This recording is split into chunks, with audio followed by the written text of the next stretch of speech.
ഇന്ന് നിങ്ങൾ കുറച്ചുകൂടി ശാരീരിക അകലം കൃത്യമായി പാലിച്ചിട്ടുണ്ടെന്ന് തോന്നുമല്ലോ. മുൻനിരയിലൊക്കെ ആളുകളുടെ എണ്ണം നല്ലതുപോലെ അകലത്തായിട്ട് ഇരിക്കുന്ന കാണുന്നുണ്ട്. നല്ലതാ അത്. പൊതുവേ നമ്മൾ പറഞ്ഞ കാര്യം ഒരു മാതൃകാപരമായി സ്വീകരിച്ചിരിക്കുന്നു എന്നാണത് കാണിക്കുന്നത്.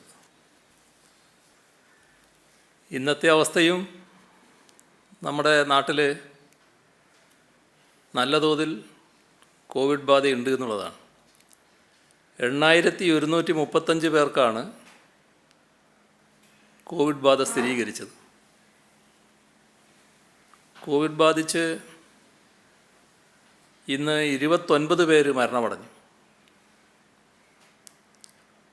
72,339 പേർ നിലവിൽ ചികിത്സയിലുണ്ട്. 7013 പേർക്കും സമ്പർക്കം മൂലമാണ് ഇന്ന് രോഗബാധയുണ്ടായത്.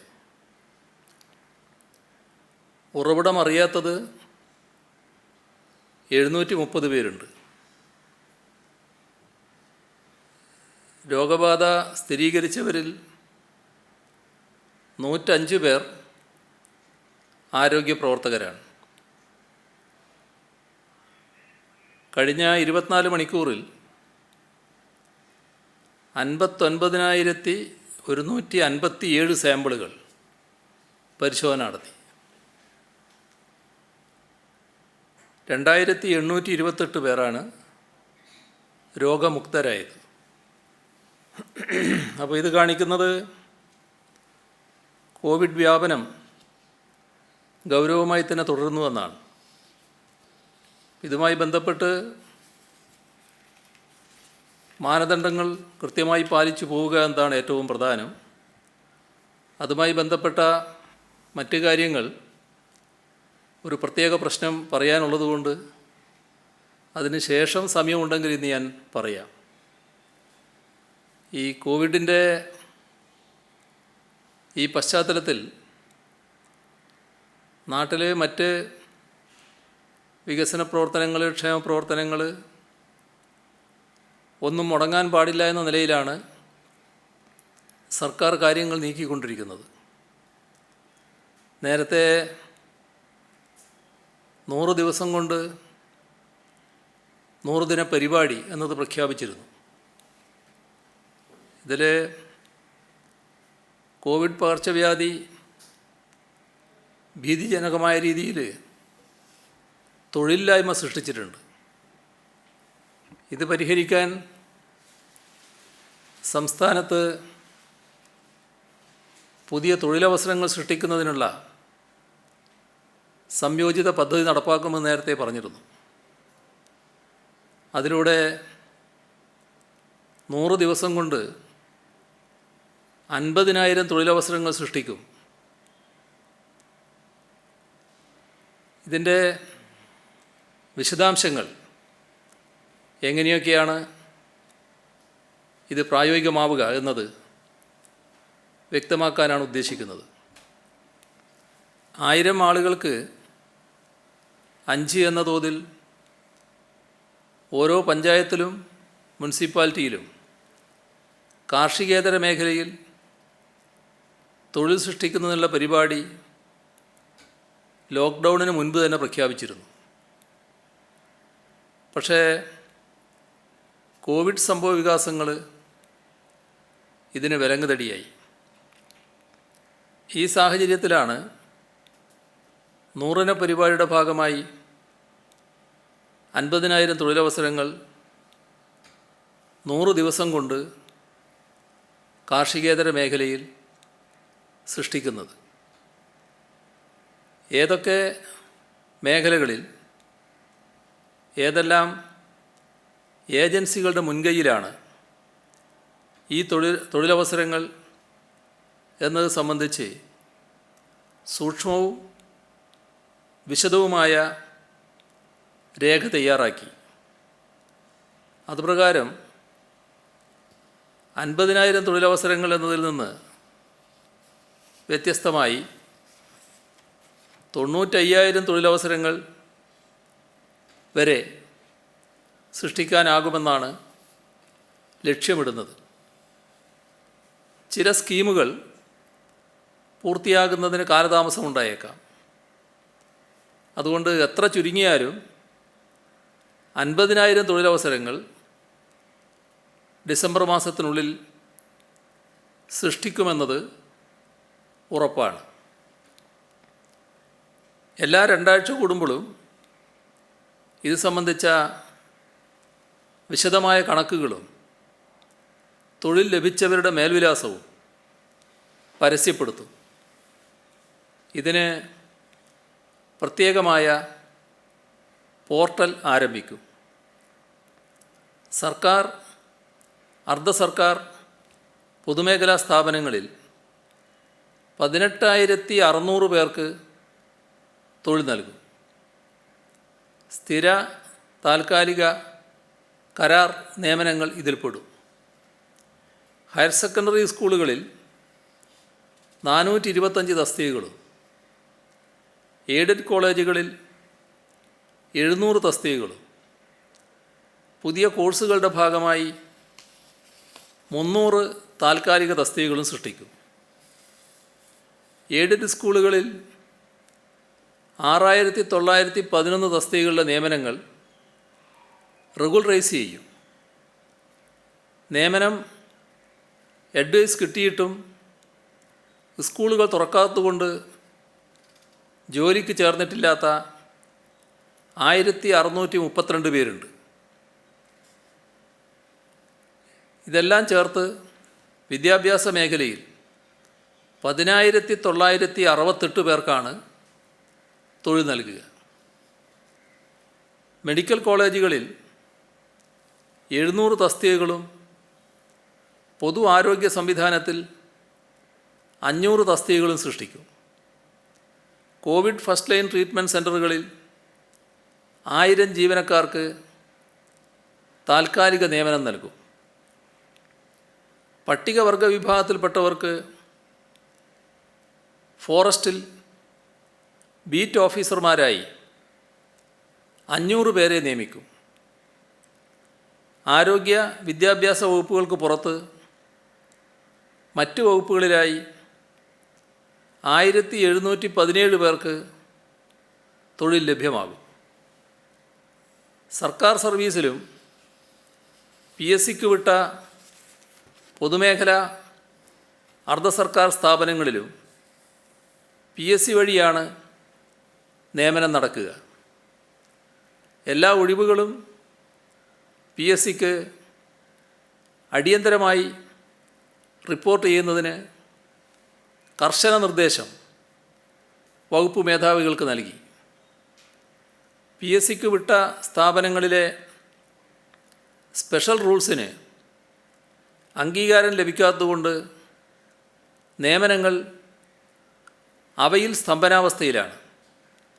ഇത് പരിഹരിക്കുന്നതിന് വേണ്ടി ഫിനാൻസ്, നിയമം, പേഴ്സണൽ അഡ്മിനിസ്ട്രേഷൻ വകുപ്പുകൾ ഇവരുടെ ഒരു സ്ഥിര സമിതി രൂപീകരിച്ച് കെട്ടിക്കിടക്കുന്ന മുഴുവൻ സ്പെഷ്യൽ റൂളുകൾക്കും സമയബന്ധിതമായി അംഗീകാരം നൽകും.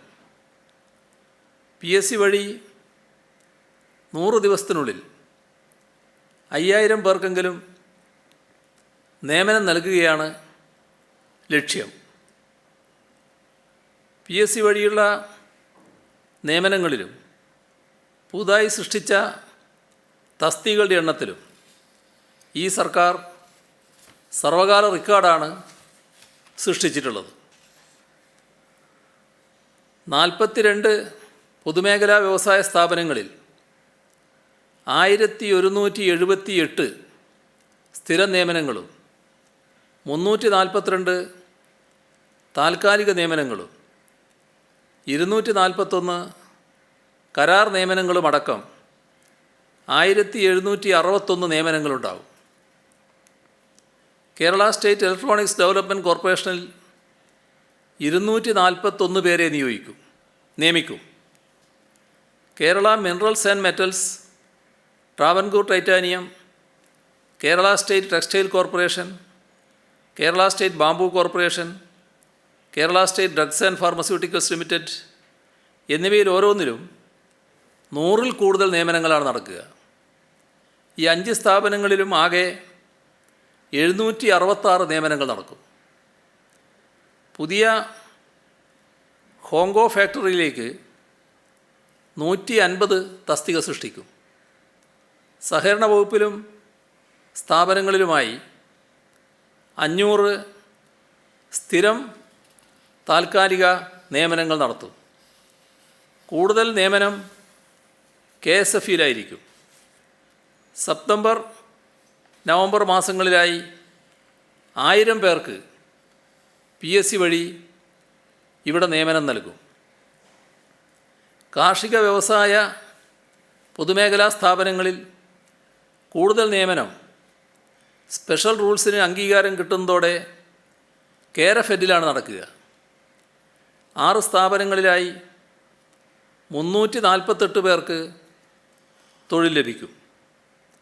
എല്ലാം ചേർത്ത് അടുത്ത 100 ദിവസത്തിനുള്ളിൽ പൊതുമേഖലാ സ്ഥാപനങ്ങളിൽ 3977 പേർക്ക് നിയമനങ്ങൾ നടക്കുകയോ തസ്തികകൾ സൃഷ്ടിക്കുകയോ ചെയ്യും.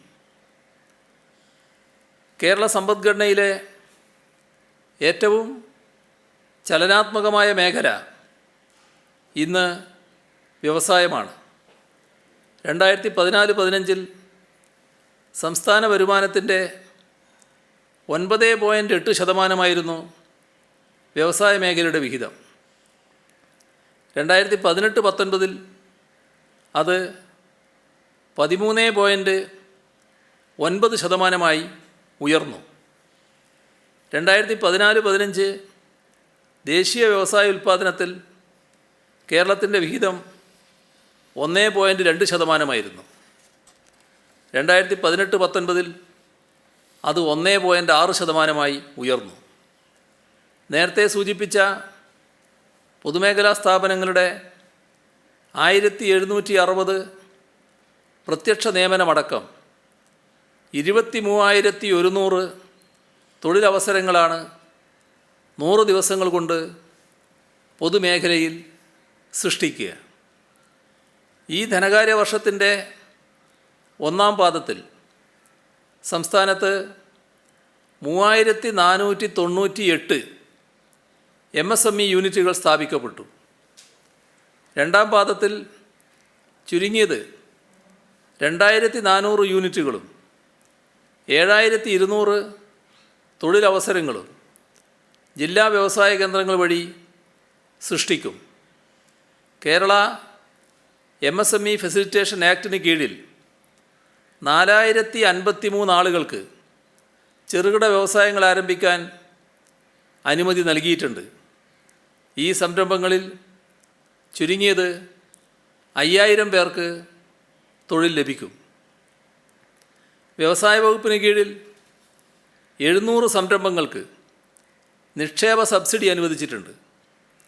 416 അപേക്ഷകൾ കെട്ടിക്കിടക്കുന്നുണ്ട്. ഇവയും യുദ്ധകാലാടിസ്ഥാനത്തിൽ പരിശോധന പൂർത്തീകരിക്കുകയാണ്. ഈ ഇനത്തിൽ 4600 പേർക്ക് തൊഴിൽ ലഭിക്കും. ഭക്ഷ്യ സംസ്കരണ സൂക്ഷ്മ തൊഴിൽ സംരംഭങ്ങൾക്ക് വേണ്ടിയുള്ള പ്രധാനമന്ത്രിയുടെ പദ്ധതിയിൽ 10 ലക്ഷം രൂപ വരെ ചെറുകിട സംരംഭങ്ങൾക്ക് സബ്സിഡി ലഭിക്കും. അടുത്ത 3 മാസത്തിനുള്ളിൽ ഇത്തരം 100 സംരംഭങ്ങളിലായി 600 പേർക്ക് തൊഴിൽ നൽകാൻ പരിപാടി തയ്യാറാക്കി. കേന്ദ്ര ഉത്തേജക പാക്കേജിൻ്റെ ഭാഗമായി 1 ലക്ഷത്തിലേറെ അക്കൗണ്ടുകളിൽ 4525 കോടി രൂപ കേരളത്തിൽ അധിക വായ്പയായി വിതരണം ചെയ്തിട്ടുണ്ട്. ഇതിൻ്റെ അടിസ്ഥാനത്തിൽ 1200 അധിക തൊഴിലവസരങ്ങൾ സൃഷ്ടിക്കപ്പെടും. വ്യവസായ ഉത്തേജക പരിപാടിയുടെ ഭാഗമായി ഏതാണ്ട് 5000 കോടി രൂപ വായ്പയും സബ്സിഡിയുമായി സംരംഭകർക്ക് ലഭ്യമാകുന്നുണ്ട്. മാർച്ച് മാസത്തിൽ നിഷ്ക്രിയ ആസ്തിയായിരുന്ന 40,000-ൽ പരം സ്ഥാപനങ്ങൾക്ക് ഈ പാക്കേജിൽ നിന്ന് ധനസഹായം ഒന്നും ലഭിച്ചിട്ടില്ല. ഇത് സംബന്ധിച്ച് ബാങ്കുകളുമായി ചർച്ച നടത്തും. കശുവണ്ടി പോലുള്ള പ്രത്യേക വ്യവസായ മേഖലയിലെങ്കിലും സർക്കാർ പലിശ സഹായം പരിഗണിക്കും. കശുവണ്ടി വ്യവസായത്തിൽ കാപ്പെക്സിലും കോർപ്പറേഷനിലുമായി 3000 തൊഴിലാളികളെ പുതുതായി 100 ദിവസത്തിനുള്ളിൽ ജോലിക്കെടുക്കും. ഇതിനാവശ്യമായ തോട്ടണ്ടി ഇറക്കുമതി ചെയ്യുന്നതിന് കോവിഡ് പകർച്ചവ്യാധി സൃഷ്ടിച്ച തടസ്സങ്ങൾ മറികടക്കാൻ ശ്രമിച്ചുകൊണ്ടിരിക്കുകയാണ്. 100 യന്ത്രവൽകൃത ഫാക്ടറികൾ കയർ വ്യവസായത്തിൽ തുറക്കും. ഇവയിൽ പുതുതായി 500 പേർക്കെങ്കിലും അധിക ജോലി ലഭിക്കും. കൃഷിവകുപ്പിൻ്റെ കീഴിലുള്ള സംരംഭകത്വ വികസന പരിപാടികളിലൂടെ 230 പേർക്കും കാർഷിക യന്ത്രവൽക്കരണ കർമ്മസേനകൾ വഴി കുറഞ്ഞത് 1000 പേർക്കും തൊഴിൽ നൽകും. അടുത്ത 3 മാസത്തേക്ക് കൂടി ഭക്ഷ്യക്കിറ്റ് വിതരണം ചെയ്യുന്നതിനായി 2000 പേരെ കൂടി സിവിൽ സപ്ലൈസ് കോർപ്പറേഷൻ വഴി നിയമിക്കും. IT പാർക്കുകളിലും സ്റ്റാർട്ടപ്പുകളിലുമായി വരുന്ന 100 ദിവസത്തിനുള്ളിൽ 2500 തൊഴിലവസരങ്ങളാണ് സൃഷ്ടിക്കുന്നത്. ടെക്നോസിറ്റിയിലെ പുതിയ IT ബിൽഡിംഗ് 2 മാസത്തിനുള്ളിൽ പൂർത്തിയാകും. പൂർണ്ണമായും സജ്ജമാകാൻ കുറച്ചുകൂടി സമയമെടുക്കും. ഇവിടെ 100 ദിവസത്തിനുള്ളിൽ 900 പേർക്ക് തൊഴിൽ നൽകുന്നതിന് IT കമ്പനികൾ തയ്യാറായിട്ടുണ്ട്. ഇൻഫോ പാർക്കിലും അനുബന്ധ കെട്ടിടങ്ങളിലുമായി 500 പേർക്ക്, സൈബർ പാർക്കിൽ 100 പേർക്ക്, സ്റ്റാർട്ടപ്പിലൂടെ 1000 പേർക്ക് പുതിയ തൊഴിൽ നൽകും. ഇന്നത്തെ ആപൽഘട്ടത്തിൽ സഹകരണ മേഖലയാണ് സംസ്ഥാന സർക്കാരിനും സമ്പദ്ഘടനയ്ക്കും ഏറ്റവും വലിയ കരുത്തായി മാറിയത്. സഹകരണ മേഖലയിലൂടെ 17,500 തൊഴിലവസരങ്ങളാണ് ഈ കോവിഡ് കാലത്ത് സൃഷ്ടിക്കാൻ ലക്ഷ്യമിടുന്നത്. 13,000-ൽ പരം അവസരങ്ങൾ പ്രാഥമിക സഹകരണ സംഘങ്ങളോ ബാങ്കുകൾ, കേരള ബാങ്കിൻ്റെ ശാഖകളോ സംരംഭകർക്ക് നൽകുന്ന വായ്പയുടെ അടിസ്ഥാനത്തിൽ സൃഷ്ടിക്കപ്പെടുന്നവയാണ്. 5 ലക്ഷം രൂപ വരെ വായ്പ നൽകുന്ന 3138 സംരംഭങ്ങളും 5 ലക്ഷം മുതൽ 10 ലക്ഷം രൂപ വരെ വായ്പ ലഭ്യമാക്കുന്ന 1569 സംരംഭങ്ങളും 10 ലക്ഷം മുതൽ 25 ലക്ഷം രൂപ വരെ വായ്പ ലഭ്യമാക്കുന്ന 800 സംരംഭങ്ങളും 25 ലക്ഷത്തിന് മുകളിൽ വായ്പ ലഭ്യമാക്കുന്ന 300 സംരംഭങ്ങളുമുണ്ട്. 800 പ്രാഥമിക വായ്പാ സംഘങ്ങൾക്കും കേരള ബാങ്കിൻ്റെ 769 ശാഖകൾക്കും ഇതിനുള്ള ടാർഗറ്റ് നിശ്ചയിച്ച് നൽകും.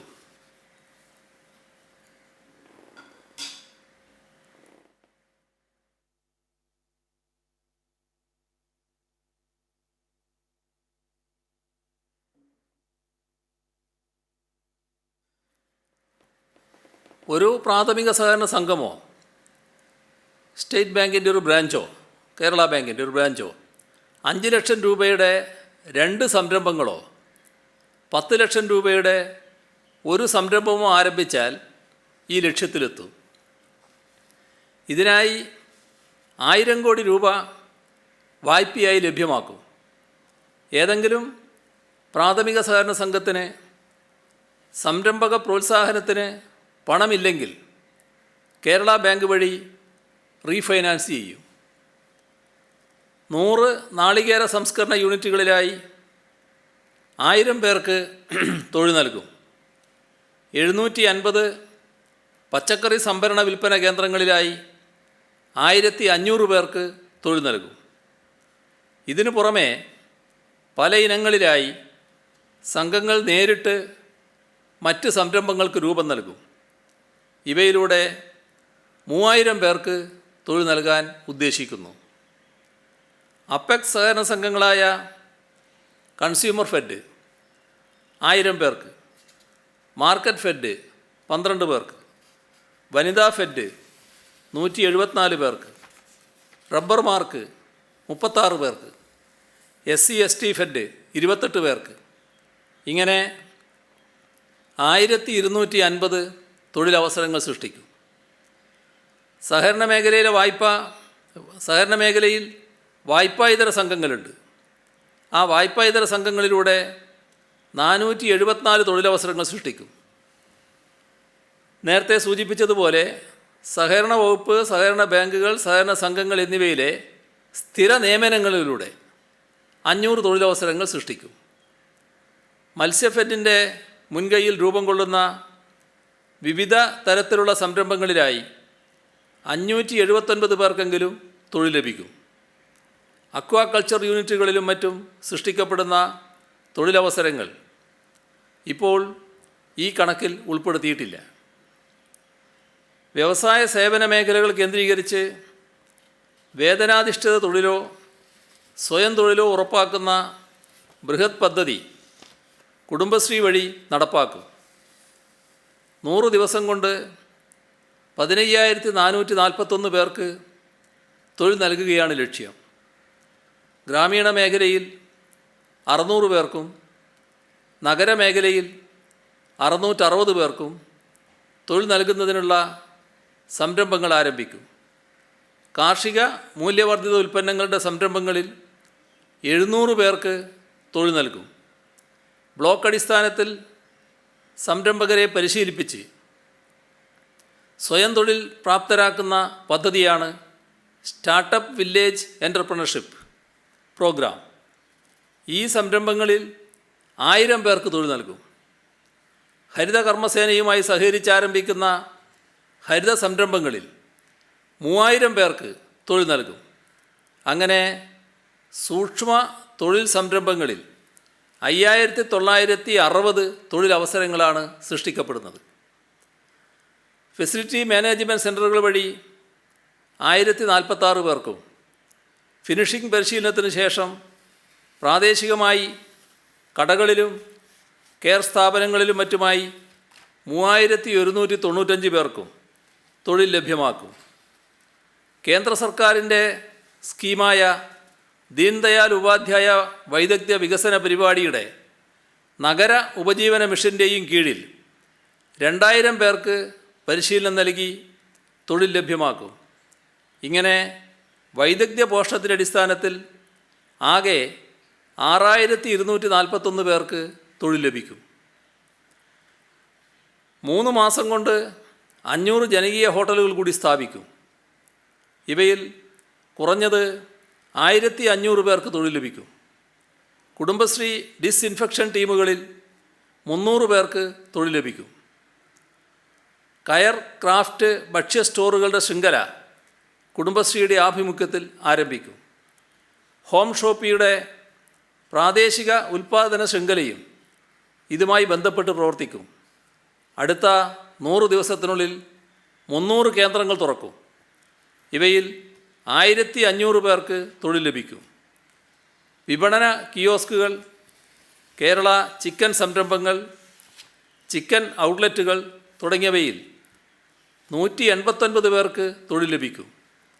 വിപണനവുമായി ബന്ധപ്പെട്ട് മൊത്തം 3489 പേർക്കാണ് തൊഴിൽ ലഭിക്കുന്നത്. പിന്നോക്ക വികസന കോർപ്പറേഷൻ 650 കോടി രൂപയുടെ വായ്പയ്ക്കുള്ള ഗ്യാരണ്ടി സർക്കാർ നൽകിയിട്ടുണ്ട്. ഇതുകൂടി ഉപയോഗപ്പെടുത്തി 3060 തൊഴിലവസരങ്ങൾ സൃഷ്ടിക്കും. 400 വനിതാ സംരംഭകർക്ക് സഹായമുണ്ടാവും. 75 പ്രവാസികൾക്ക് റിട്ടേൺ വായ്പ, 1125 മറ്റ് സ്വയം തൊഴിൽ വായ്പാ സംരംഭങ്ങൾ, 50 വിധവകൾക്കുള്ള സഹായം, ഇതെല്ലാം അടക്കം 1660 സംരംഭകർക്കാണ് സഹായം നൽകുന്നത്. ഇതുവഴി 3060 തൊഴിലവസരങ്ങളാണ് ഉണ്ടാവുക. വനിതാ വികസന കോർപ്പറേഷന് 740 കോടി രൂപയുടെ വായ്പയ്ക്കുള്ള ഗ്യാരണ്ടി നൽകിയിട്ടുണ്ട്. 1200 പേർക്ക് സ്വയം തൊഴിലിന് വായ്പ നൽകും. 50 പട്ടികവർഗ സ്ത്രീകൾക്കും 15 ട്രാൻസ്ജെൻഡേഴ്സിനും വായ്പ നൽകും.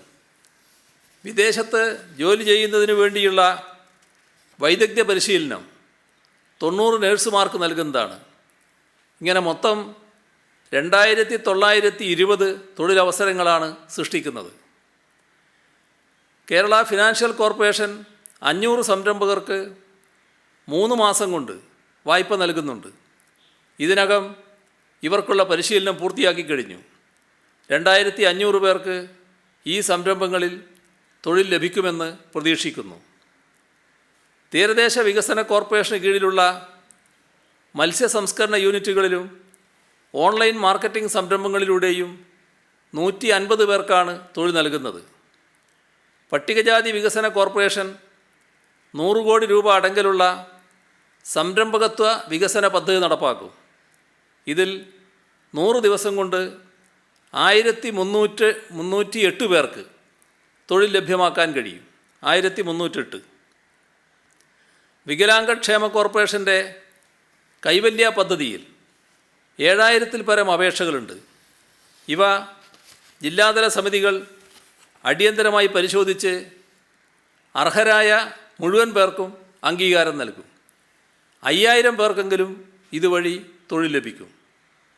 സർക്കാരിലും ബന്ധപ്പെട്ട സ്ഥാപനങ്ങളിലും നേരിട്ട് തൊഴിൽ നൽകുന്നതിന് പുറമെ ഈ പരിപാടി ഊന്നൽ നൽകുന്നത് സംരംഭകത്വ പ്രോത്സാഹനത്തിനാണ്.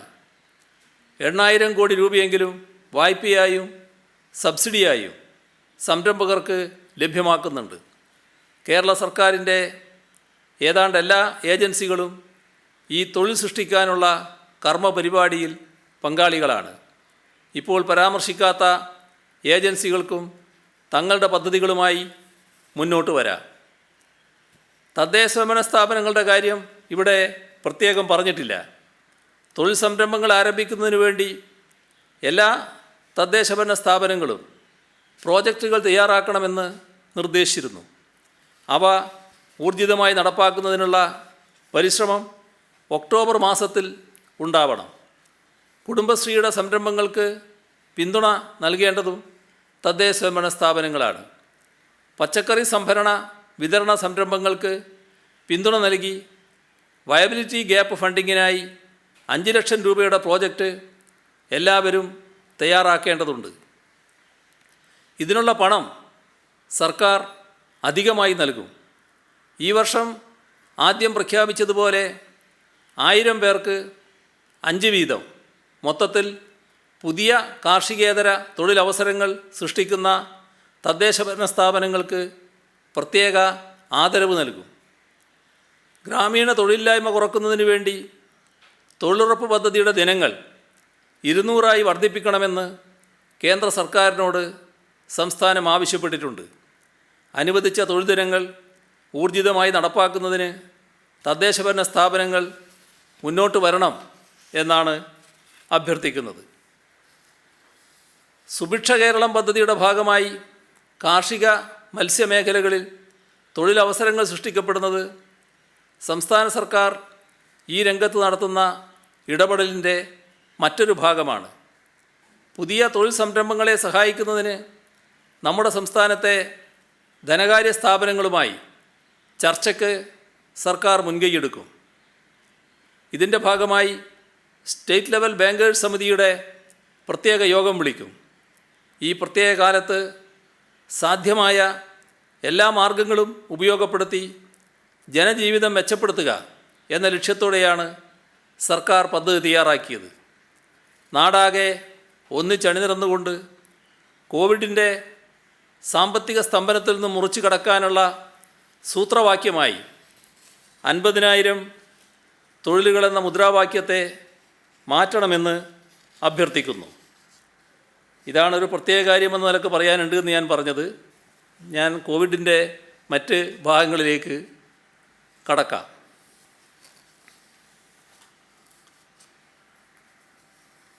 ഇന്ന് കോഴിക്കോട് ജില്ലയിലാണ് കൂടുതൽ കേസുകളുള്ളത്. 1072 കോഴിക്കോട് ജില്ലയിലെ കേസ്. അതിൽ 1013 പേർക്കും സമ്പർക്കം മൂലമാണ് രോഗം ബാധിച്ചത്. ചികിത്സയും നിരീക്ഷണവും ഏകോപിപ്പിക്കുന്നതിനായി കോഴിക്കോട് ജില്ലയിൽ കോവിഡ് ജാഗ്രത ID നിർബന്ധമാക്കി.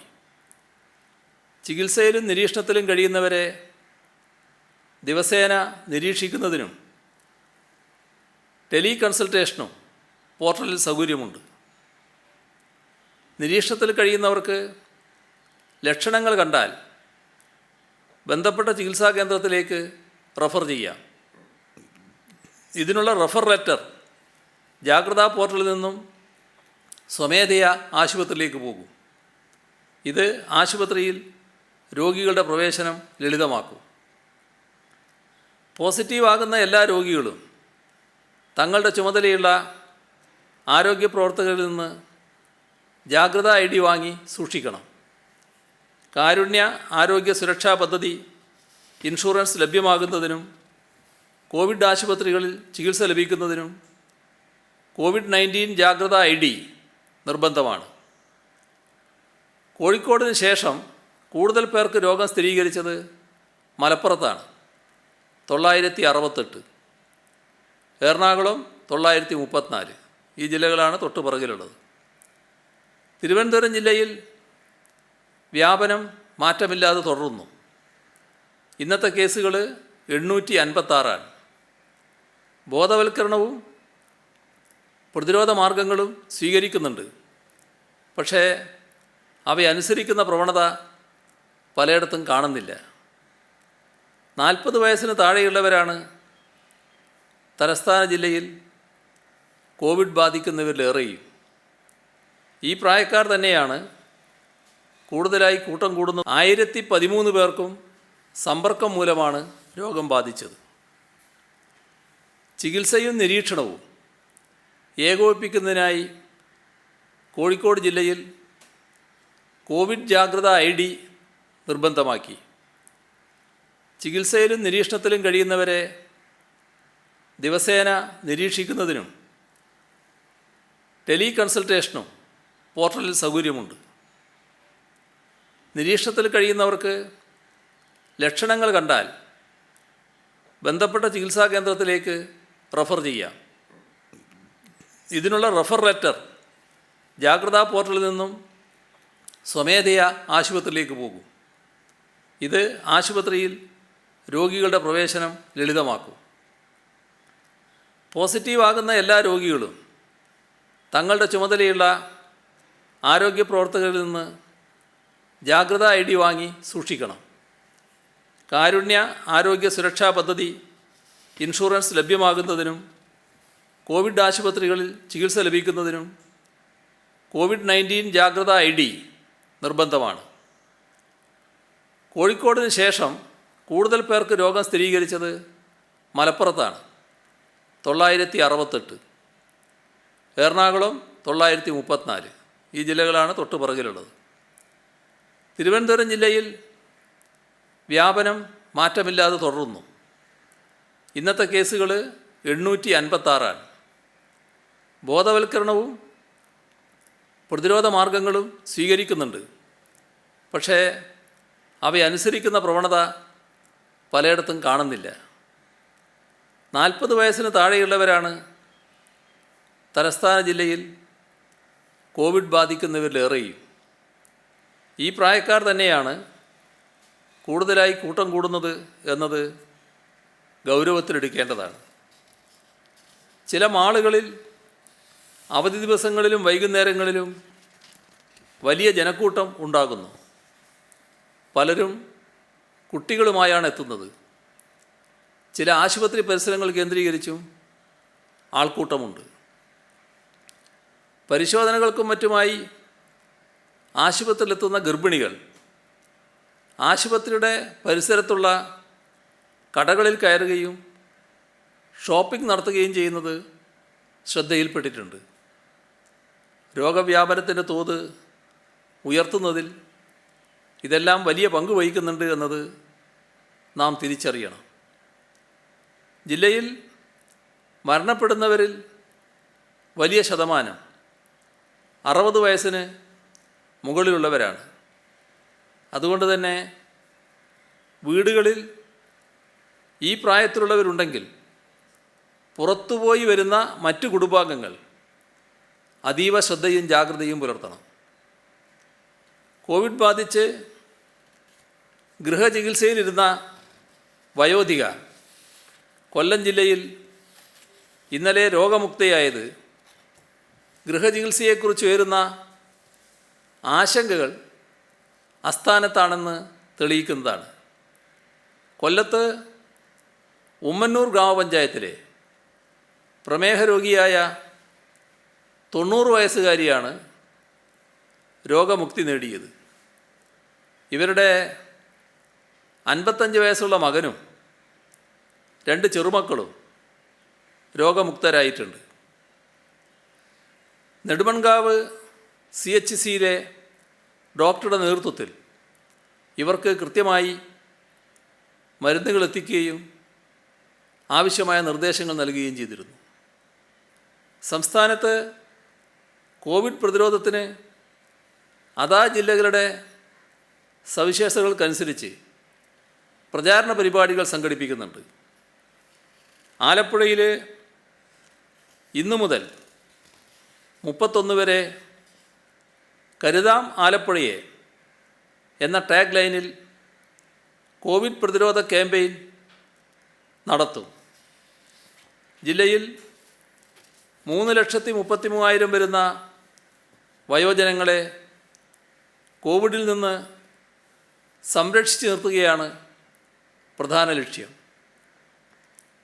മരണമടയുന്നവരുടെ കോവിഡ് പരിശോധന അതിവേഗത്തിൽ നടത്തുന്നതിനായി കോട്ടയം ജില്ലാ ആശുപത്രിയിലെ TB സെൻ്ററിൽ CB NAT പരിശോധനാ സംവിധാനം ഏർപ്പെടുത്തി.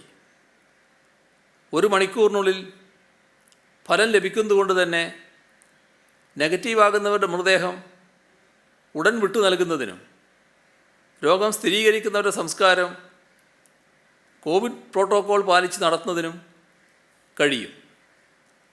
എറണാകുളത്ത് നിയന്ത്രണങ്ങൾ ശക്തമാക്കുന്നതിനായി താലൂക്ക് തലത്തിലും തദ്ദേശ സ്വയംഭരണ സ്ഥാപന തലത്തിലും കൊറോണ ഫ്ലൈയിങ് സ്ക്വാഡുകൾ രൂപീകരിക്കും. കൊച്ചി കോർപ്പറേഷൻ പരിധിയിൽ 8 CFLTCകൾ കൂടി ആരംഭിക്കും.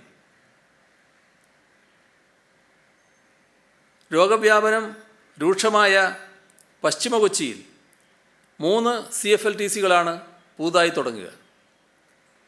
മലപ്പുറം ജില്ലയിലെ രണ്ടാമത്തെ കോവിഡ് പ്രത്യേക ആശുപത്രിയായി പെരിന്തൽമണ്ണ ജില്ലാ ആശുപത്രി മാറ്റി.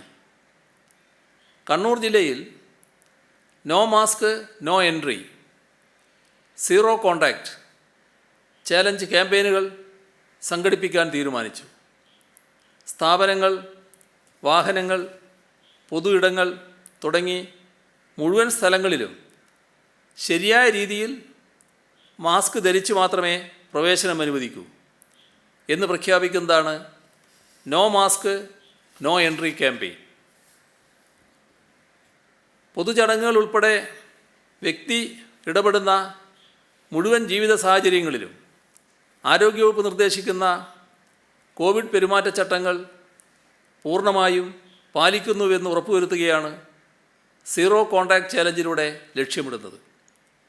കാസർഗോഡ് ജില്ലയിൽ കോവിഡ് പ്രതിരോധത്തിന് ടാറ്റ ഗ്രൂപ്പ് സൗജന്യമായി നിർമ്മിച്ച് സർക്കാരിന് കൈമാറിയ പുതിയ ആശുപത്രിയിലേക്ക് 191 തസ്തികകൾ സൃഷ്ടിക്കാൻ തീരുമാനിച്ചു. ഈ തസ്തികകളിൽ 1 വർഷത്തേക്ക് താൽക്കാലിക ഡെപ്യൂട്ടേഷൻ വ്യവസ്ഥയിൽ അടിയന്തരമായി ജീവനക്കാരെ നിയോഗിക്കും. ഇതോടൊപ്പം വ്യക്തമാക്കാനുള്ളത് ഇന്ന് നടന്ന മറ്റ് ചില പരിപാടികളാണ്. പാലക്കാട് മെഗാ ഫുഡ് പാർക്കിന് ഇന്ന് തുടക്കമായി.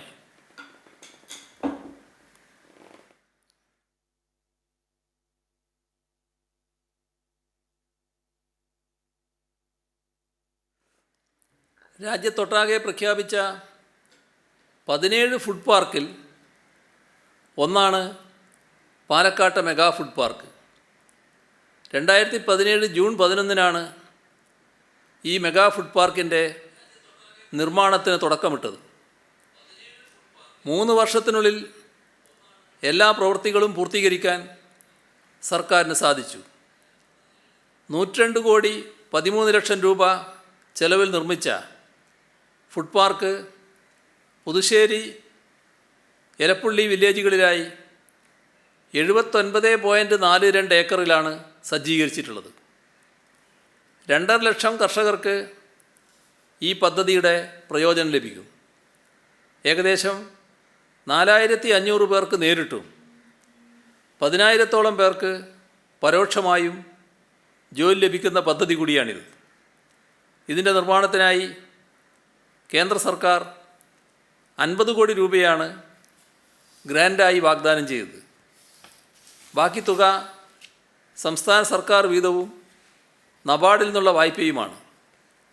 ഇതുവരെ 40 കോടി രൂപ കേന്ദ്ര സർക്കാരിൽ നിന്നും ലഭിച്ചിട്ടുണ്ട്. ബാക്കി തുക വേഗം തന്നെ ലഭിക്കുമെന്നാണ് പ്രതീക്ഷിക്കുന്നത്. ഭക്ഷ്യ സംസ്കരണ വ്യവസായ സംരംഭകർക്ക് പാട്ടവ്യവസ്ഥയിൽ അടിസ്ഥാന സൗകര്യങ്ങൾ ഉൾപ്പെടെ ഭൂമി കൈമാറാൻ പര്യാപ്തമായ രീതിയിലാണ് കിൻഫ്ര ഭക്ഷ്യ സംസ്കരണ പാർക്ക് വിഭാവനം ചെയ്തിരിക്കുന്നത്.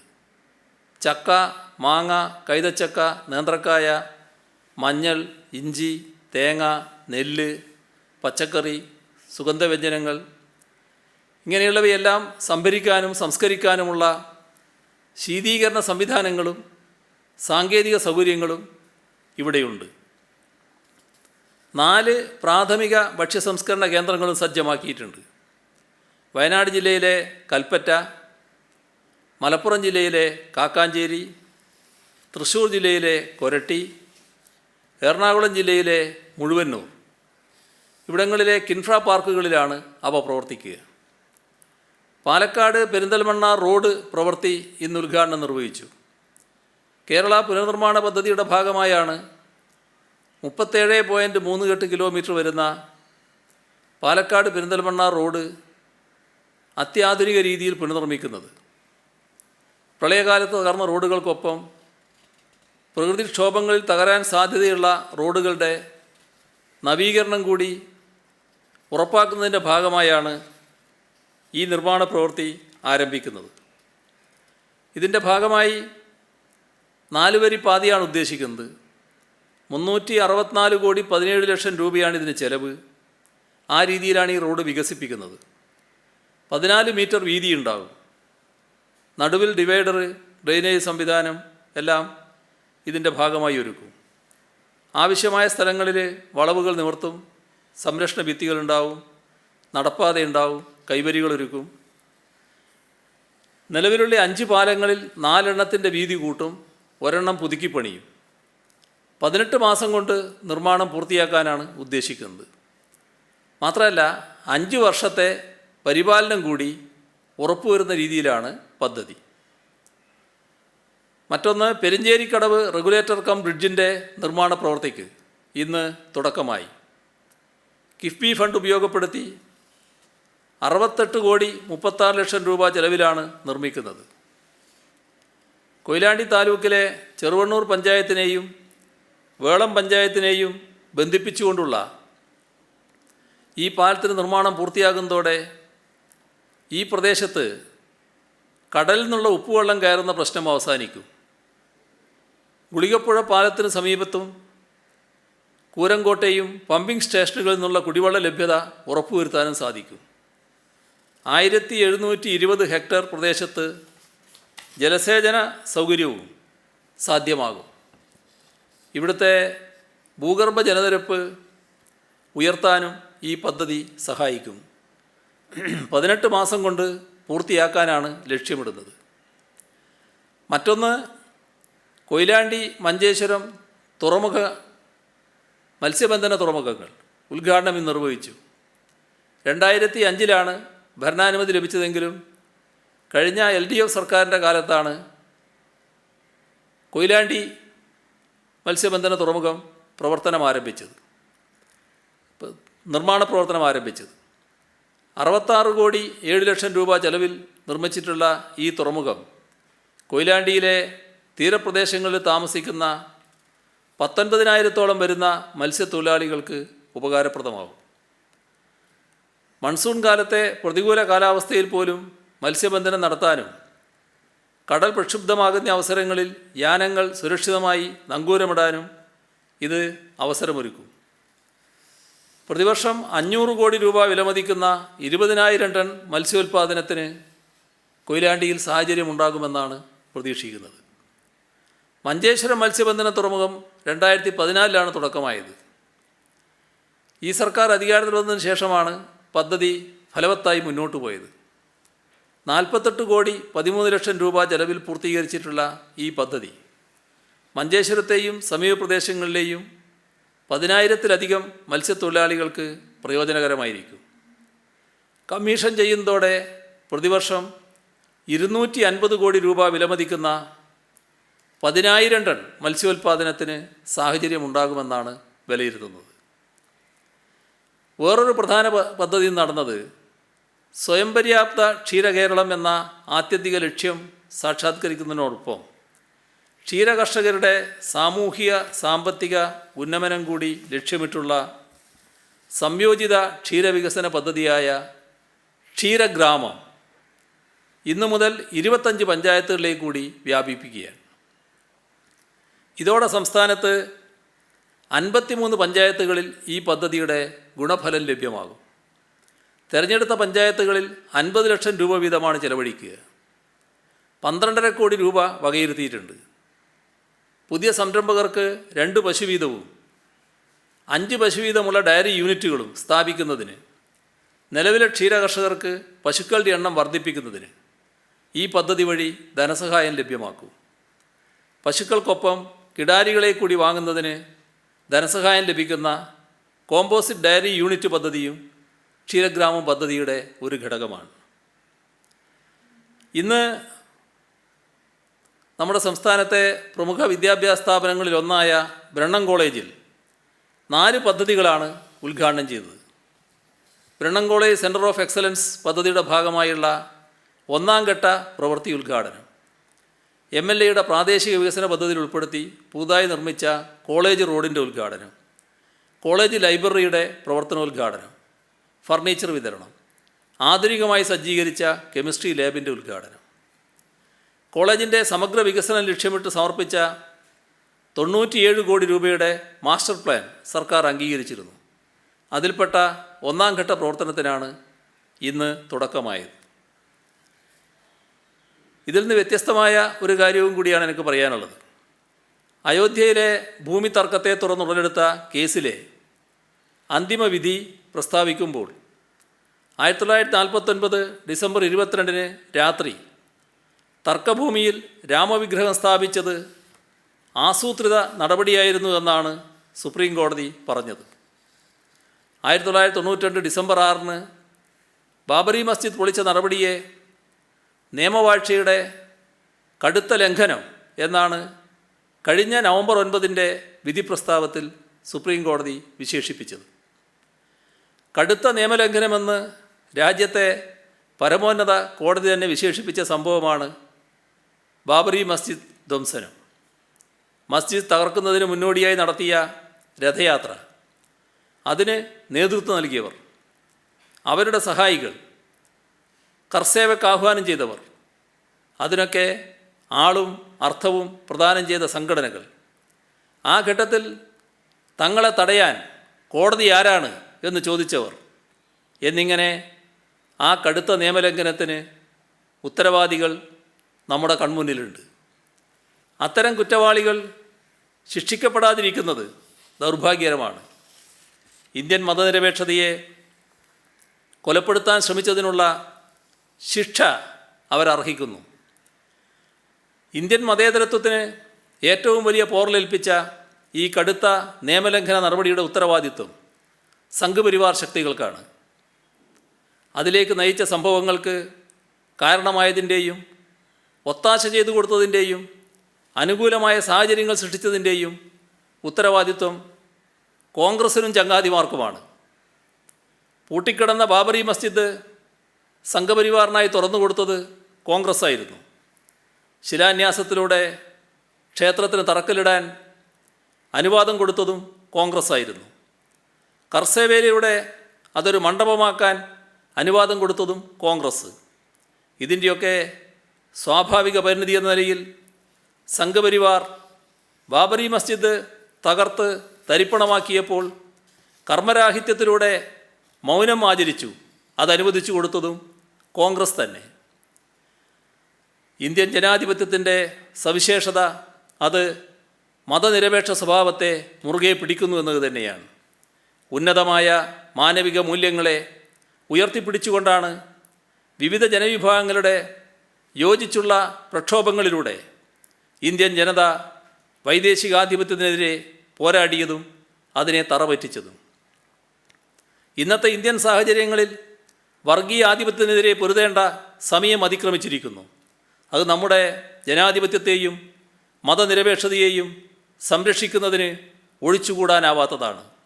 ബാബറി മസ്ജിദ് ധ്വംസനം കേവലം ഒരു പള്ളി പൊളിക്കലല്ല, ഗാന്ധിവധം പോലെ രാജ്യത്തെ അഗാധമായി മുറിവേൽപ്പിച്ച താരതമ്യമില്ലാത്ത കുറ്റകൃത്യമാണ്.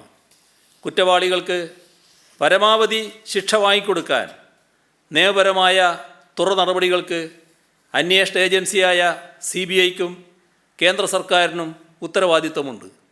അത് അവർ നിറവേറ്റണം. അതിൽ നിന്ന് ഒഴിഞ്ഞുമാറി ജനാധിപത്യത്തെയും മതനിരപേക്ഷതയെയും കൂടുതൽ മുറിവേൽപ്പിക്കരുത്. ഇത്രയുമാണ് ഇന്ന് പറയാനുള്ളത്. CBI എന്നാണ് പറഞ്ഞിരിക്കുന്നത് ഈ ബാബറി മസ്ജിദ് കേസിൽ. മറ്റൊരു സംഭവത്തിൽ ഇപ്പോൾ ഈ ലൈഫ് മിഷനിൽ, ഇപ്പോൾ കേരളത്തിൽ ചർച്ച ചെയ്യപ്പെടുന്ന ലൈഫ് മിഷനിൽ CBI അന്വേഷണത്തിനെതിരെ സംസ്ഥാന സർക്കാർ കോടതിയെ സമീപിച്ചിരിക്കുകയാണ്. ഇതുവരെ സ്വർണ്ണക്കടത്ത് കേസിലൊക്കെ ദേശീയ ഏജൻസിയുടെ അന്വേഷണത്തെ അങ്ങ് സ്വാഗതം ചെയ്തതാണ്. ഇതിൽ മാത്രം എന്താണ് സംസ്ഥാനം മറ്റൊരു നിലപാട് സ്വീകരിക്കുന്നത്? മാത്രമല്ല, ഇന്ന് കോടതി അന്വേഷണം തുടരട്ടെ എന്ന് സർക്കാരിൻ്റെ നിലപാട് അംഗീകരിക്കാതെ ഒരു വാക്കാൽ പരാമർശം കൂടി നടത്തിയിട്ടുണ്ട്. ഇതിലെന്താണ് CBI വേണ്ട എന്നുള്ള സ്റ്റാൻഡ്? ഇതിപ്പോൾ കോടതിയുടെ പരിഗണനയിലിരിക്കുന്ന കാര്യമാണ്.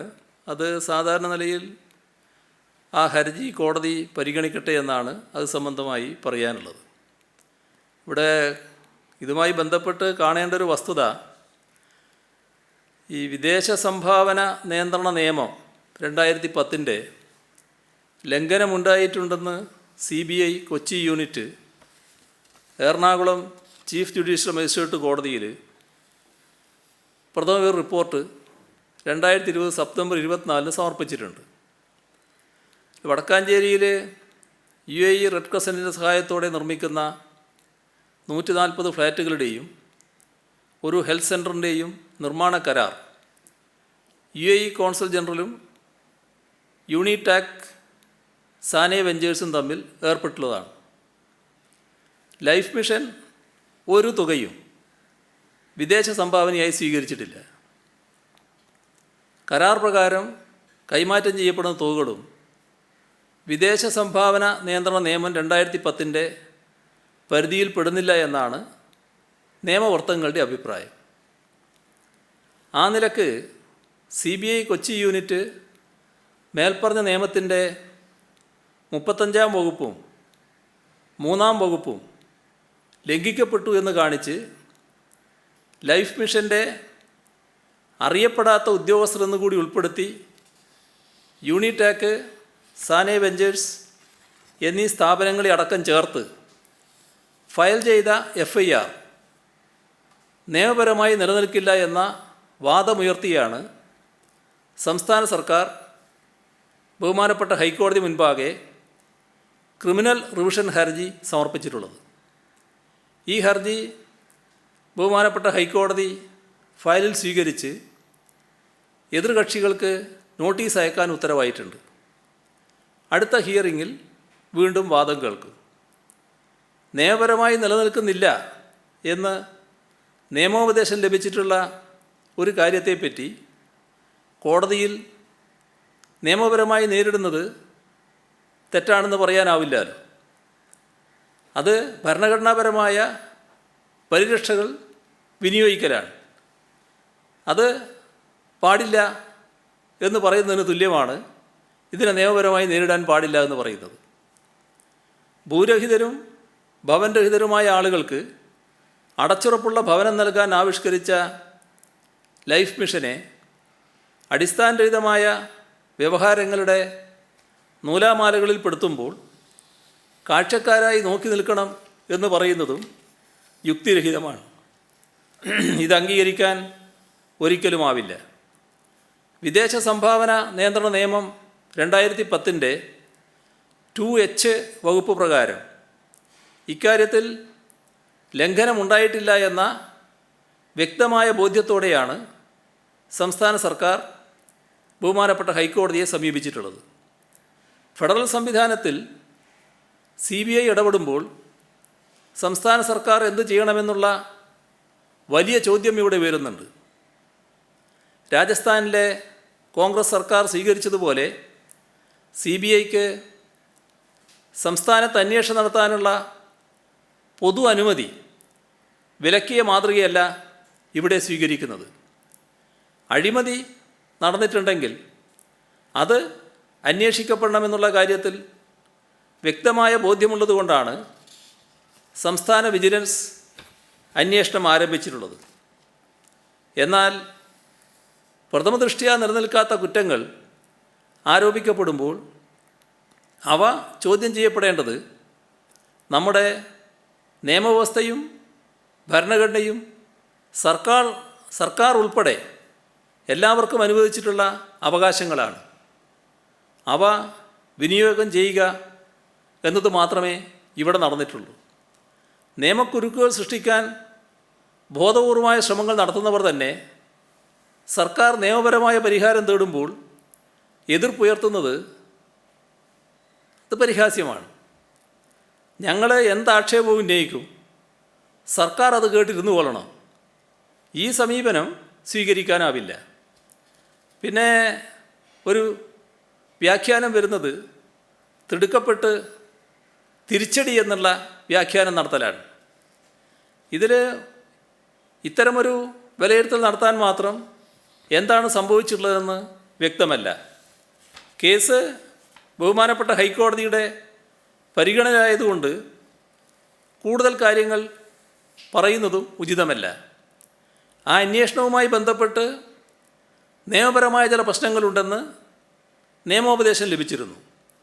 അതിൻ്റെ അടിസ്ഥാനത്തിലാണ് കോടതിയെ സമീപിക്കാൻ ലൈഫ് മിഷൻ സിഇഒക്ക് അനുമതി കൊടുത്തത്. കോടതിയുടെ പരിഗണനയിലായതിനാൽ ആ കേസിൻ്റെ മെറിറ്റിലേക്കോ ആ വിഷയത്തിലേക്കോ ഇതിൽ കൂടുതൽ ഇപ്പോൾ പോകാനാവില്ല. ഈ നിർമ്മാണം നിർത്തിവെച്ചിരിക്കുന്നത് ശ്രദ്ധയപ്പെട്ടിട്ടുണ്ടോ? ഈ നിർമ്മാണം ഇങ്ങനെ നിർത്തിവെച്ചാൽ അത് ഈ വിതരണത്തെ ബാധിക്കുന്ന ഒന്നല്ലേ? അതിൽ സർക്കാർ ഇടപെടുമോ? ഇത് വന്നപ്പോൾ ചിലർക്ക് ആശ്വാസമായിട്ടുണ്ടാവും. ഒരു 150ഓളം കുടുംബങ്ങൾക്ക് നൽകേണ്ട വീടാണല്ലോ ഇല്ലാതാകുന്നത്. അതിലാശ്വാസം കൊള്ളുന്ന ചിലർ കാണും. പക്ഷേ അത് അത്യധികം ഉത്കണ്ഠയുള്ളൊരു കാര്യമാണ്. സാധാരണഗതിയിൽ നിർമ്മാണം നടക്കേണ്ടതും പൂർത്തീകരിക്കേണ്ടതും സമയബന്ധിതമായി അത് അർഹതപ്പെട്ടവർക്ക് കൊടുത്ത് തീർക്കേണ്ടതുമാണ്. അതുമായി ബന്ധപ്പെട്ട് ഇപ്പോൾ ഉണ്ടായ സംഭവങ്ങൾ കൂടുതൽ വിശദമായി പരിശോധിക്കേണ്ടതായിട്ടുണ്ട്. ഈ ബാബറി മസ്ജിദ് കേസിന്റെ കാര്യം താങ്കൾ പറഞ്ഞു, അതിൽ സംഘപരിവാറും അതേപോലെ തന്നെ കോൺഗ്രസും വഹിച്ച പങ്കും എടുത്തു പറഞ്ഞു. പക്ഷേ ബാബറി മസ്ജിദ് പൊളിച്ച ആ കാലം മുതൽ ഇതുവരെ ഈ കോൺഗ്രസിന്റെ ഒപ്പം തന്നെയല്ലേ മുസ്ലിം ലീഗ് നിന്നിട്ട്? അത് ശരിക്കൊരു സാമുദായിക വഞ്ചനല്ലേ? അതും കൂടെ നമ്മൾ പരിശോധിക്കേണ്ടതല്ലേ? എന്താണ് താങ്കളുടെ അതേക്കുറിച്ചുള്ള അഭിപ്രായം? അല്ല, അതൊക്കെ ചരിത്രത്തിൻ്റെ ഭാഗമല്ലേ. എന്താണ് നമ്മുടെ നാട്ടിൽ നടന്നിരുന്നതെന്ന്. ബാബറി മസ്ജിദ് പൊളിച്ച ഘട്ടത്തിൽ 4 മന്ത്രിസ്ഥാനം കൊണ്ട് കോൺഗ്രസിനോടൊപ്പം ഇരിക്കുന്നുണ്ടായിരുന്നു ലീഗ്. അപ്പോൾ അവർക്ക് ആ തകർച്ചയ്ക്ക് കൂട്ടുനിന്ന അന്നത്തെ കോൺഗ്രസിൻ്റെ പ്രധാനമന്ത്രി, അതിന് നിസ്സംഗത പാലിച്ചുകൊണ്ട് കൂട്ടുനിന്ന അന്നത്തെ കോൺഗ്രസിൻ്റെ പ്രധാനമന്ത്രി, കേന്ദ്ര സർക്കാർ അതിനെതിരെ അതിശക്തമായ അമർഷം നമ്മുടെ സംസ്ഥാനത്ത് ഉയർന്നു വന്ന ഓർമ്മയില്ലേ? രാജ്യത്താകെ ഉയർന്നു വന്നില്ലേ? എല്ലാ മതനിരപേക്ഷ ജനാധിപത്യ ശക്തികളും അതിനെതിരെ പ്രതിഷേധിച്ചില്ലേ? ലീഗിൻ്റെ അണികളുടെ അവസ്ഥ എന്തായിരുന്നു? കടുത്ത പ്രതിഷേധം ഉയർന്നു വന്നില്ലേ? പക്ഷേ അന്നേരമൊക്കെ ഞങ്ങൾക്ക് വലുത് ഈ 4 മന്ത്രിസ്ഥാനമാണ് എന്ന നിലയിൽ അത് കെട്ടിപ്പിടിച്ചിരിക്കുന്ന നിലയായിരുന്നു ലീഗ് സ്വീകരിച്ചിട്ടുള്ളത്. എല്ലാ ഘട്ടത്തിലും അവരതിനെ പ്രാമുഖ്യം കൊടുത്തിട്ടുള്ളൂ. അല്ലാത്ത ഘട്ടത്തിലൊക്കെ പറയും ഞങ്ങൾ ചിലരുടെ താല്പര്യമൊക്കെ സംരക്ഷിക്കാൻ നിൽക്കുകയാണെന്ന്. അതൊന്നുമല്ല അവർ എന്ന് ഇതിനു മുൻപുള്ള പല അനുഭവങ്ങളിലൂടെയും തെളിയിച്ചിട്ടുള്ളതാണ്. ഫെഡറൽ സംവിധാനത്തിൽ CBI ഇടപെടുന്നത് കേന്ദ്ര സർക്കാരിൻ്റെ നിർദ്ദേശപ്രകാരമാണെന്ന് തോന്നുന്നുണ്ടോ? രാഷ്ട്രീയമായി CBIയെ കേന്ദ്ര സർക്കാർ ദുരുപയോഗിക്കുകയാണോ ഈ വിഷയത്തിലെങ്കിലും? അല്ല, CBI ഇപ്പോൾ വന്നിട്ടുള്ളതിൻ്റെ നിയമവശമാണ് സർക്കാർ പരിശോധിച്ചത്. സർക്കാരിൻ്റെ കിട്ടിയ നിയമോപദേശം അനുസരിച്ച് ഈ ലൈഫ് മിഷനെ ഇതിനെ ഒരു തരത്തിലും ഉൾപ്പെടുത്താൻ കഴിയില്ല. ഞാൻ വിശദമായി പറഞ്ഞല്ലോ, അത് ഒരു കാരണവശാലും വിദേശ സഹായം സ്വീകരിക്കുന്നതിൽ കൊണ്ടുവന്ന നിയന്ത്രണവുമായി ബന്ധപ്പെട്ട് ബാധകമായിട്ടുള്ളതല്ല. അപ്പോൾ അതുകൊണ്ട് തന്നെ ഫോറിൻ കോൺട്രിബ്യൂഷൻ റെഗുലേഷൻ്റെ ആക്ടിൻ്റെ പരിധിയിൽ ഇത് വരുന്നില്ല. ഈ ലൈഫ് മിഷൻ ഒരു വസ്തു അതിൻ്റെ ഭാഗമായി ചെയ്തിട്ടില്ല. അതുകൊണ്ട് തന്നെ ഇങ്ങനൊരു കേസിൽപ്പെടുത്തി എന്ന് പറയുന്നത് തീർത്തും ശരിയല്ലാത്തൊരു കാര്യമാണ്. അതാണിപ്പോൾ ഹൈക്കോടതിയിൽ ചോദ്യം ചെയ്തിട്ടുള്ളത്. മറ്റു കാര്യങ്ങൾ നമുക്ക് പിന്നീട് എടുക്കാം. വിദേശ സഹായം മാത്രമല്ല, BJPയുടെ ഭാഗത്തുനിന്നുണ്ടോ എന്നുള്ളതാണ് ചോദ്യം. അല്ല, അത് നമുക്ക് പിന്നീട് എടുക്കാം. ഈ പ്രശ്നം കോടതിയിൽ ഇപ്പോൾ പരിശോധിച്ചുകൊണ്ടിരിക്കുകയാണല്ലോ. കോടതിയുടെ പരിശോധന കഴിയട്ടെ, അതിനുശേഷം പറയാം അതിൻ്റെ കാര്യം. വിദേശ സഹായം മാത്രമല്ലല്ലോ, വിജിലൻസ് ആണല്ലോ ഇപ്പൊ കേസ് അന്വേഷിക്കുന്നത്. അപ്പം വിജിലൻസ് നേരത്തെ അന്വേഷിക്കുന്നത് CBI വന്നതുകൊണ്ടാണെന്നോ, അതുകൊണ്ട് ഈ വിജിലൻസിന്റെ കയ്യിലിരിക്കുന്ന ഫയലുകൾ CBI ഹാജരാക്കണമെന്ന് ആവശ്യപ്പെട്ടിട്ടുണ്ട്. അപ്പോൾ ഹാജരാക്കിയില്ലെങ്കിൽ പിടിച്ചെടുക്കുമെന്നും പറഞ്ഞ് CBI നോട്ടീസും കൊടുത്തിട്ടുണ്ട്. അപ്പോൾ ആ CBI അത്തരത്തിൽ ഇടപെട്ടതിനെ സർക്കാർ എങ്ങനെയാണ് കാണുന്നത്? സാധാരണ നിലക്ക് അതിനൊക്കെ ചില നടപടിക്രമങ്ങളുണ്ട്. ആ നടപടിക്രമങ്ങൾ അനുസരിച്ച് കാര്യങ്ങൾ നടക്കും. അത്രയേ എനിക്കതിൽ പറയാനുള്ളൂ. CM, ഈ വിജിലൻസ് അന്വേഷണം വരുമ്പോൾ മുഖ്യമന്ത്രിയുടെ വകുപ്പാണ്, അതിൽ വിശ്വാസ്യത ഉണ്ടാകില്ല എന്ന ഒരു ആക്ഷേപവും കൂടി കഴിഞ്ഞ ദിവസം പ്രതിപക്ഷ നേതാവ് ഉന്നയിച്ചിരുന്നു. അതുമാത്രമല്ല, വിദേശ സംഭാവന സ്വീകരിക്കുന്ന കാര്യത്തിൽ മാത്രമല്ല, ഇത് സ്വർണ്ണക്കടത്തുമായി ബന്ധമുണ്ട്, മറ്റ് കമ്മീഷൻ വ്യവസ്ഥകളിൽ സാമ്പത്തിക ഇടപാടുകൾ നടത്തിയിട്ടുണ്ട്. അതുകൊണ്ട് കുറച്ചും കൂടെ സുതാര്യമായ അന്വേഷണം എന്തുകൊണ്ട് CBIക്ക് നടത്തിക്കൂടാ? അതിന് എന്തുകൊണ്ടാണ് സർക്കാർ തടസ്സ ഹർജി നൽകി എതിർക്കുന്നത്? ഞാൻ ആദ്യമേ പറഞ്ഞിട്ടുണ്ട്, ഒരു ഏജൻസി സ്വർണ്ണക്കടത്തുമായി ബന്ധപ്പെട്ട് അന്വേഷിക്കുന്നതിനും സർക്കാർ എതിരല്ല എന്ന് മാത്രമല്ല, ആവശ്യമായ എല്ലാ പിന്തുണയും കൊടുക്കുന്നു. ഇവിടെ വന്ന കേസ് എന്താ? ലൈഫ് മിഷൻ്റെ അൺനോൺ പേഴ്സൺസ് എന്ന് പറഞ്ഞുകൊണ്ട് ഒരു കൂട്ടർ പ്രതികളായിട്ട് വന്നിരിക്കുന്നു, അല്ലെങ്കിൽ പ്രതി ചേർത്തുകൊണ്ട് ഒരു FIR വന്നിരിക്കുന്നു. അങ്ങനെ ഒരു FIR ഇട്ടിരിക്കുന്നു. അത് CBI ചെയ്തിരിക്കുന്നു. അതിനെയാണ് എതിർക്കുന്നത്. അത് നിയമോപദേശം തേടിയപ്പോൾ ഞാൻ നിങ്ങളോട് പറഞ്ഞിരുന്നല്ലോ, നിയമപരമായി പരിശോധിക്കുന്നുണ്ട്. ആ നിയമപരമായ പരിശോധനയിൽ ഞങ്ങൾക്ക് കിട്ടിയ ഉപദേശം അത് ശരിയല്ല, അങ്ങനെ ചെയ്യാൻ പാടില്ല, അതിനവർക്ക് അധികാരമില്ല, ഇതൊക്കെയാണ് ഞങ്ങൾക്ക് കിട്ടിയ ഉപദേശം. അപ്പോൾ അതിൻ്റെ ഭാഗമായി തീരുമാനിക്കേണ്ടതാരാ? ഞങ്ങൾ തീരുമാനിക്കേണ്ടതല്ലല്ലോ, കോടതിയാണ് തീരുമാനിക്കേണ്ടത്. അത് ഞങ്ങൾ ബഹുമാനപ്പെട്ട ഹൈക്കോടതിയുടെ മുന്നിൽ അവതരിപ്പിക്കുന്നു. അത് സംബന്ധിച്ചുള്ള തീരുമാനങ്ങൾ വരട്ടെ, അതിൻ്റെ നമുക്ക് നോക്കാം. അതുവരെ നമുക്ക് ക്ഷമിക്കാം. ബാക്കി കാര്യങ്ങൾ പിന്നീടാവാം. ഓക്കെ.